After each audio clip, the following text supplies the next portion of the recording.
하룻밤만 지나면 없어질 쓸데없는 걱정인 거 아는데 그래도 걱정이 됩니다. 다른 사람들은 다 잘 나가는 것 같은데 아무리 열심히 놓으려 해도 나만 뭔가 느린 것 같고.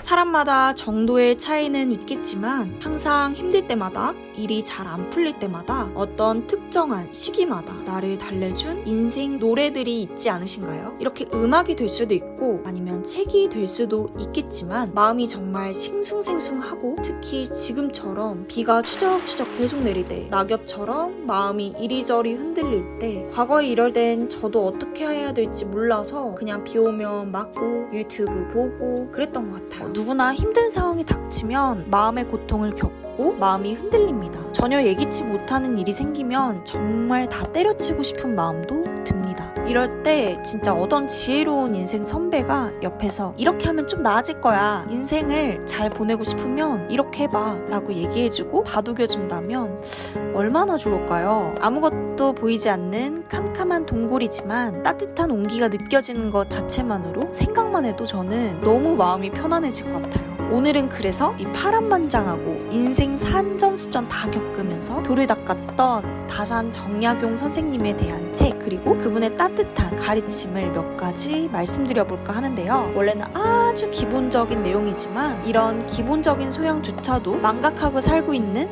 우리들이기 때문에 아무리 무언가 열심히 해도 인생이 잘 안 풀리는 게 아닐까 싶습니다. 다산은 마음이 흔들릴 때마다 책상에 앉아 글을 썼다고 해요. 그래서 그런지 그의 글에는 삶에 대한 진정한 깨달음과 절박함이 느껴졌는데요. 실질적인 공부보다 더 중요한 게 마음 공부, 마음 다스림이고, 이 마음 공부는 스스로 부족하고 연약한 사람이라는 사실을 인정하는 데에서부터 시작한다고 합니다. 다산 정약용의 마음 다스림에 대한 좋은 내용들이 정말 많은데요. 그 중에 진짜 와닿는 내용 딱 3개만 꼽았습니다. 그럼 지금부터 어떤 지혜가 들어있는지 저랑 책 속으로 여행을 떠나볼까요? 첫 번째, 사람에게는 3가지 불행이 있다고 합니다. 책에서는 인생산 불행이라고도 불리는데요. 하나는 어린 나이에 갑자기 운 좋게 성공하는 것, 둘째는 부모님 덕으로 출세하는 것, 마지막은 뛰어난 재주로 문장에 능하다는 것이라고 합니다. 누가 보면 이게 어떻게 불행하지? 누구나 부러워하는 재능, 행운 아니야? 할 수 있겠지만 너무나 빠르게 이룬 자리라서 합당한 덕을 갖추지 못한 경우가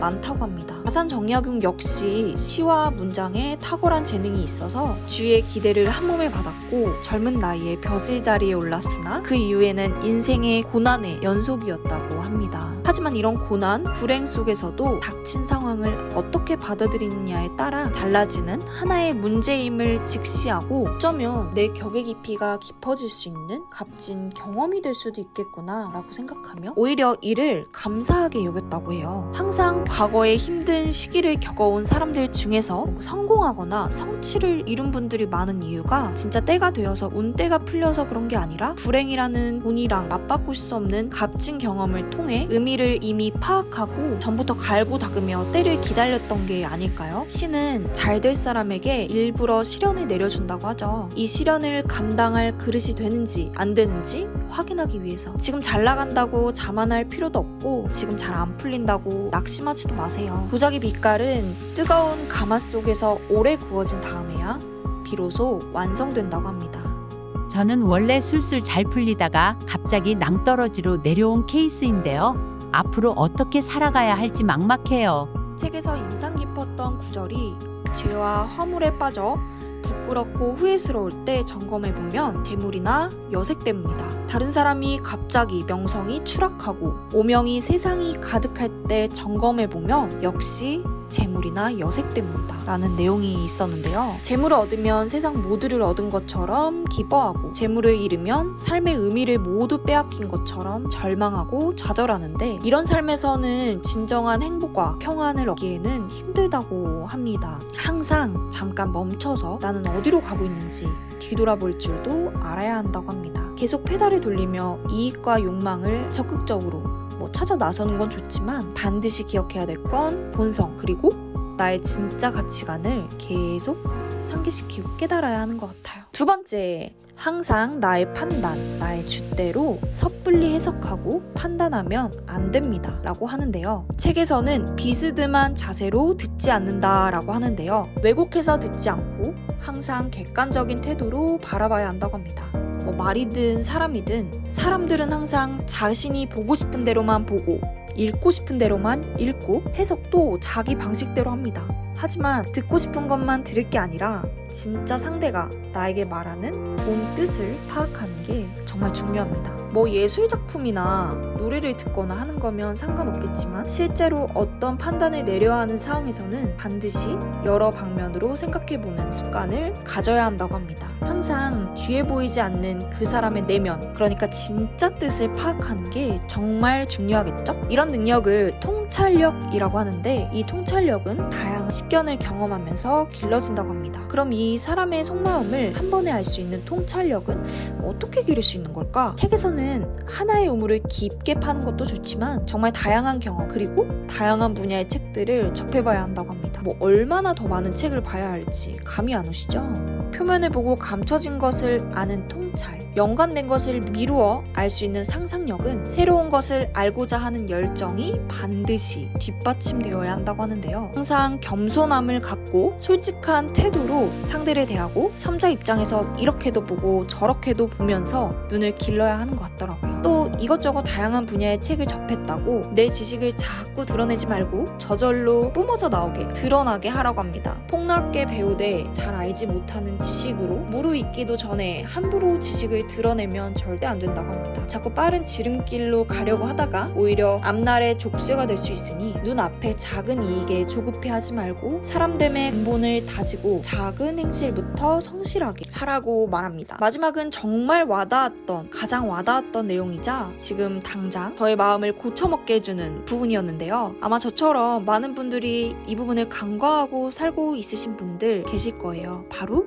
가족의 소중함. 배움은 단순히 지식을 채우는 게 아니다. 또 공부의 목적은 지식을 쌓아 출시하는 것에 그치는 것이 아니다. 진짜 공부는 한 걸음 더 나아가서 가족의 마음을 편안하게 해주는 것에 목적이 있다 라는 내용인데요. 어쩌면 내가 돈을 벌고 지식을 쌓아서 올리고 영달을 누리는 건 진짜 행복이 아닌가?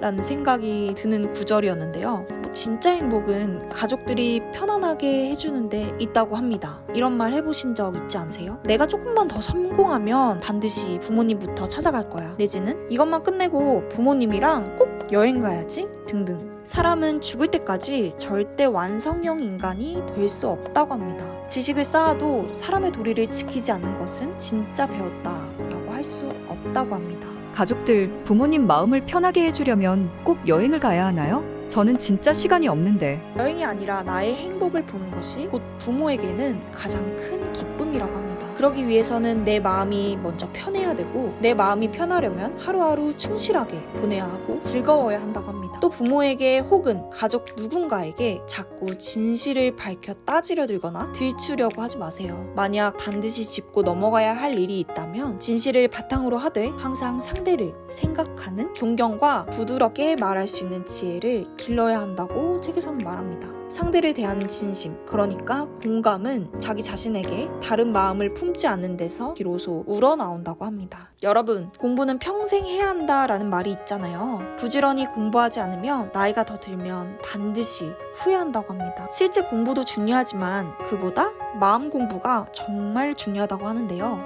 이 마음 다스림 공부는 자기 마음의 병을 깨닫는 것부터 시작한다고 합니다. 그러니까 나의 연약함, 한계를 먼저 인정하셔야 해요. 그러려면 책에서는 매일 쌓이는 세월이라는 도구로부터 스스로 지키는 동굴이 필요하다고 합니다. 동굴이 뭐야? 하실 텐데요. 홀로 보내는 하루의 시작과 끝을 돌아보는 새벽은 결국 나만의 동굴이 된다라는 구절이 있습니다. 블로그에 글을 쓰든 따로 종이에 필사를 하든 오늘 있었던 일 한 줄을 적어보세요. 성찰하는 자세는 내가 나이 들면서 자연스럽게 생기는 편협한 생각들을 조금 관대하고 폭넓게 바라볼 수 있도록 도와주지 않을까 싶습니다. 그리고 혹시 만약 지금 너무 힘들다면 잠깐 다 내려두시고 심호흡을 10분 정도만 해보세요. 하루에 10분씩이라도 내가 오늘 하루를 잘 보냈는지, 그리고 내가 나도 모르는 사이에 남들에게 상처를 입히는 말을 하진 않았는지 기록해보는 습관을 가져보세요. 스스로 존중이 먼저 되어야 자연스럽게 존경을 받는다고 합니다. 결국 낙엽처럼 흔들리는 마음의 근본적인 이유는 아직도 나의 가치관이 확고하지 않다는 뜻입니다. 지나간 수십 년 세월 동안 자식들을 키우느라 뒤를 돌아보지 않으신 거 아니신가요? 지금 암흑기를 보내고 계신다고 너무 낙심하지 마세요. 또 너무 잘 나간다고 자만하면 안 된다고 합니다. 갑자기 살면서 닥쳐온 당신의 불행은 내가 어떻게 받아들이냐에 따라 달라지는 문제임을 직시하고 하나의 경험이다라고 생각해보는 건 어떠세요?